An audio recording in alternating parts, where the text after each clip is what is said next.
وينكم يا وينكم؟ الاهلي المصري دخل هنا في الجحيم واندفن مع الطلع. الاهلي ندقه دق.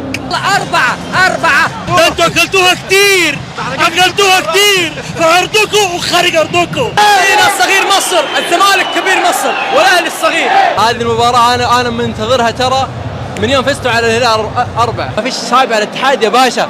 بس انتوا كبار على الزمالك والهلال مش علينا. ربنا عالي عليكم. 5 مواجهات بيننا، 2 تعادلات 3 انتصارات. ابكي يا كهرباء والله حتبكي. طبعا يا لعيبه الاهلي انتوا سامعين تنزلوا تاكلوهم يوم الجمعه. اليوم ان شاء الله الاتحاد بيثبت للعالم كله من هو الاتحاد، وانتوا يا الهلاويه عارفيننا كويس من 2005 ومن قبلها واحنا مكسرين الدنيا عندكم.